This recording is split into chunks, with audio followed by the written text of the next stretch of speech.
Saudara Polda Metro Jaya pastikan tersangka kasus fitnah ijazah Jokowi, Roy Suryo CS, dicekal selama 20 hari ke depan. Lalu akankah pencekalan ini akan menjadi pintu penahanan Roy Suryo CS? Kita bahas bersama dengan kuasa hukum Roy Suryo CS, Bang Abdul Ghafur Sangaji dan juga Sekjen Pradi Bersatu, Mas Ade Darmawan. Selamat petang, Mas Bang Sangaji, Mas Ade. Selamat petang, Mas. Selamat petang. Oke, saya ke Bang Sengaji dulu. Bang Sengaji, Siap. kemarin kan kita tahu bahwa Roy Suryo ini mengajukan saksi dan juga ahli tambahan ke Polda Metro Jaya. Nah, apakah pada saat pengajuan itu status cekal ini sudah dikeluarkan oleh Polda? Kami setelah ke Polda Metro Jaya untuk wajib lapor dan kemudian mengajukan permohonan untuk dilakukan gelar perkara, termasuk juga mengajukan daftar nama-nama saksi meringankan dan ahli meringankan, itu kami sama sekali belum tahu kalau Mas Roy bersama 7 tersangka lainnya sudah dalam status dicekal gitu. Kami baru baca itu lewat media, Mas. Oke, dan sudah ada konfirmasi ya dari Kabid Humas Polda Metro Jaya ya, akan dicekal selama 20 hari ke depan.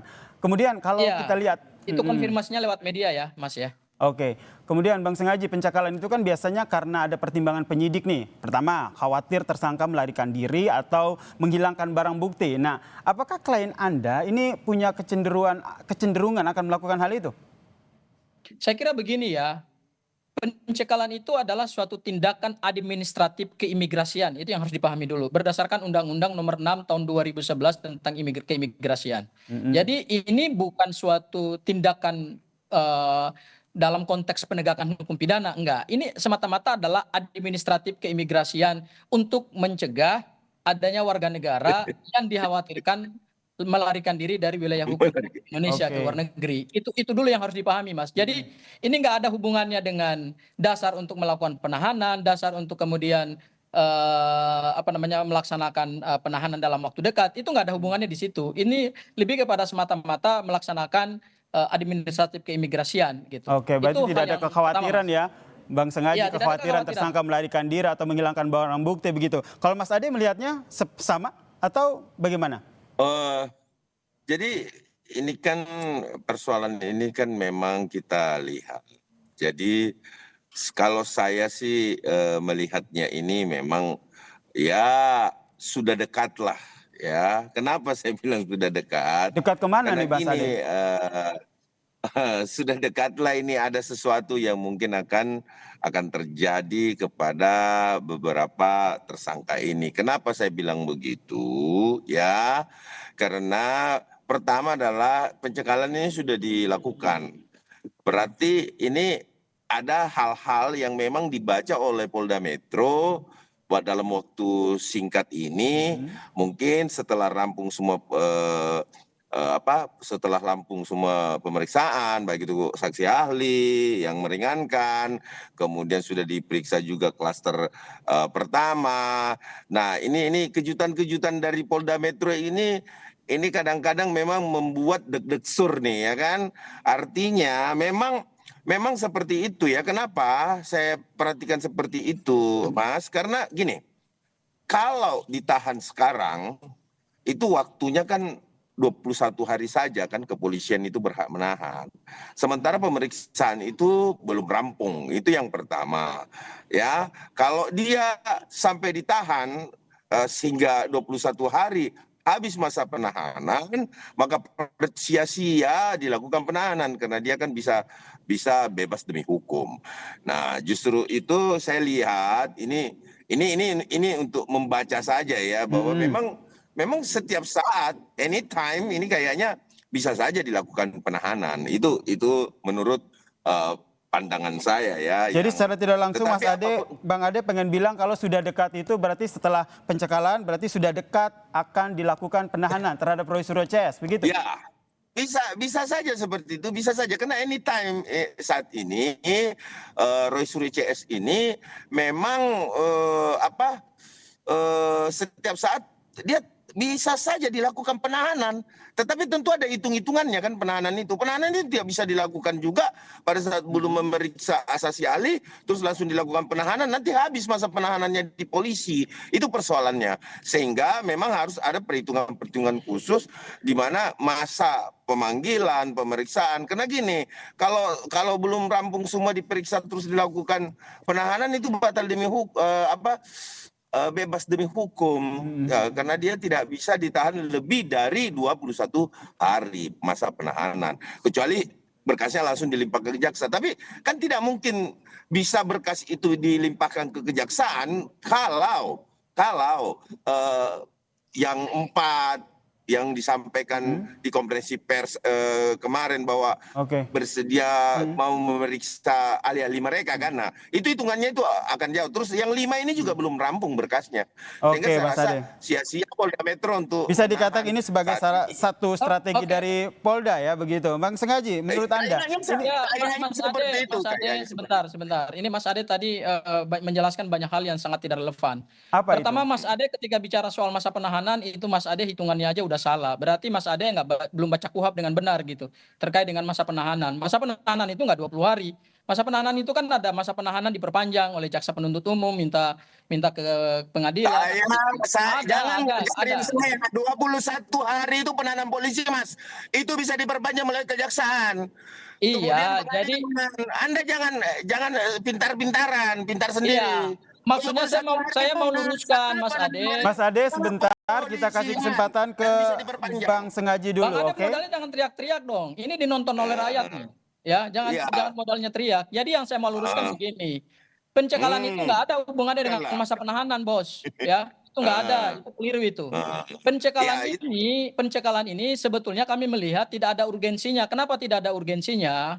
Kalau dikatakan ini ada hubungannya dengan penahanan, ya, kemudian dikhawatirkan melarikan diri, ya sebetulnya tanpa harus mencekal juga kan harusnya ditahan dari awal gitu loh. Ya kan? Tapi kan karena tidak ditahan dari awal, yaitu karena pertimbangannya berdasarkan pasal 21 ayat 1 KUHP, yaitu dikhawatirkan tidak melarikan diri, mengulangi tindak pidana atau menghilangkan barang bukti. Jadi sudahlah, terkait dengan alasan-alasan tidak dilakukan penahanan itu menurut saya sudah tidak relevan lagi didiskusikan dalam konteks pencekalan. Saya melihatnya begini, Mas. Pencekalan ini justru adalah digunakan oleh penyidik untuk membatasi ruang gerak Mas Roy dan teman-temannya dalam kerangka mencari bukti-bukti baru. Itu sebetulnya esensinya. Jadi pencekalan ini digunakan oleh penyidik untuk membatasi, mempersempit ruang gerak supaya Mas Roy dan kawan-kawan ini mungkin tidak punya akses untuk ke luar negeri, mencari bukti-bukti tambahan, mencari bukti-bukti baru, sehingga dengan bukti-bukti baru itu bisa kemudian membantah semua pasal-pasal persangkaan yang dilakukan oleh Polda Metro Jaya sebagai dasar penetapan tersangka. Saya ambil contoh ya. Bang Sengaji, sederhananya emang ada bukti baru apa di luar negeri? Itu tuh bukti itu tidak hanya ada di Indonesia, bukti itu kan di mana saja bisa didapatkan, dan bukti itu tidak terbatas pada ruang dan waktu, Mas Ade. Ini kita bicara tindak pidana loh. Bukan saya yang nanya, saya nggak nanya. Ya, intinya gini ya, kalau terkait bukti baru, relevansinya maksudnya saudara Gofur ini maksudnya ijazahnya Gibran gitu maksudnya. Oh bukan hanya ijazah Gibran, tapi saya ambil contoh misalnya. Saya ambil contoh. Kita kan pernah dihebohkan oleh seorang warga negara Indonesia yang ada di Leiden. Kebetulan dia adalah ahli sejarah di Universitas Leiden. Kemudian dia menyimpan arsip-arsip dan dokumen yang berkaitan dengan dokumen Universitas Gadjah Mada, namanya Dr. Suryadi. Bisa saja kan adanya tambahan-tambahan bukti dari luar negeri yang tersimpan di perpustakaan Universitas Leiden yang menjelaskan tentang satu, data-data Pak Jokowi yang katanya kuliah di UGM. Kemudian juga ada data-data atau dokumen yang berhubungan dengan nama Pak Kasmujo sebagai pembimbing skripsi. Ya, ini kan yang sebenarnya bisa kemudian didapatkan di luar negeri untuk memperkuat bukti-bukti gitu. Jadi kami melihat sebetulnya tidak ada urgensi daripada pencekalan ini kaitannya dengan tidak dilakukan penahanan. Enggak, ini semata-mata untuk membatasi ruang gerak para tersangka supaya para tersangka itu tidak mencari bukti-bukti baru lagi di luar negeri. Bukan berarti menurut Anda itu ya, bukan karena memang setahap lagi menuju ke penahanan klien-klien Anda ya, Bang Sengaji ya? Ya, saya kira ini kan mimpinya Mas Ade aja di siang bolong gitu loh. Itulah yang mereka ungkapkan. bahwa ternyata dari awal pada saat sebelum diperiksa sebagai tersangka nanti akan ditahan, kemudian Iya. diumumkan tidak ditahan. Sekarang membangun lagi wacana-wacana bahwa Mas Roy, Bang Rismon, Dokter Tifa akan ditahan. Ini kan menurut Iya. saya adalah kalimat-kalimat orang frustasi ini sebenarnya nih. Iya, iya, Frustasi iya, karena iya. kecewa Oke. terhadap hasil Polda Metro Jaya yang tidak melakukan penahanan terhadap para tersangka. Jadi sudahlah Bang Ade, Anda nggak punya Jadi kewenangan jadi untuk gini. mengatakan kepada publik bahwa Mas Saya Roy dan yang lain tidak akan ditahan. mengatakan Oke, silakan Mas Ade. saya tidak menyampaikan ya, saya tidak menyuruh dan saya tidak menginstruksikan pandangan saya, pemikiran saya. Anda tidak boleh membatasi pemikiran saya. Ya kan? Itu yang pertama. Yang kedua, kalau Anda berpikir, ya, saya juga tidak bisa membatasi pikiran Anda bahwa ada dokumen yang dibawa dari UGM dan disimpan ke Leiden. Itu hal yang cukup masuk akal. Cukup masuk akal, bisa saja kan ada memang barang-barang seperti dokumen-dokumen skripsi atau ijazah atau semua mahasiswa tahun 85 itu ditaruhnya di Leiden kan, karena mungkin Leiden dulu pernah ada Universitas Gajah Mada mungkin di sana. Itu hak Anda berbicara itu. Tetapi apapun itu saya rasa kolerasinya terlalu jauh. Yang mimpi yang siapa sebenarnya. Tetapi kalau saya cuma memiliki pendapat saya melihat bahwa Polda Metro dengan melakukan tahapan-tahapan yang dilaluinya, Bang, ya kan, itu saya memiliki pandangan, oh mungkin saja, ya toh, bahwa ini akan dilakukan penahanan. Oke, Tetapi mungkin kalaupun saja akan tidak, dilakukan penahanan ya Mas Ade ya. Mungkin saya akan dilakukan penahanan. Kalau dari Bang Sangaji sendiri sebagai kuasa hukum sudah bersiap dengan kemungkinan itu? Pencekalan akan berlanjut pada penahanan. Saya kira pencekalan ini adalah hal yang biasa saja. Tidak ada hubungannya dengan masa penahanan. Ini sebenarnya lebih kepada pertimbangan subjektif penyidik berdasarkan Undang-Undang Nomor 6 Tahun 2011 tentang keimigrasian. Ada kekhawatiran dari penyidik bahwa yang bersangkutan akan keluar dari wilayah hukum Republik Indonesia. Tetapi kami kemudian mengkaitkan adalah alasan itu masuk akal karena itu berdasarkan undang-undang gitu. Itu namanya reason by law. Tapi kemudian kami kaitkan dengan adanya motif atau tendensi untuk mempersempit ruang gerak para tersangka mendapatkan bukti baru di luar negeri. Dan ini menurut kami tidak fair. Kenapa tidak fair? Karena tersangka itu kan punya hak untuk mendapatkan dan mengumpulkan bukti.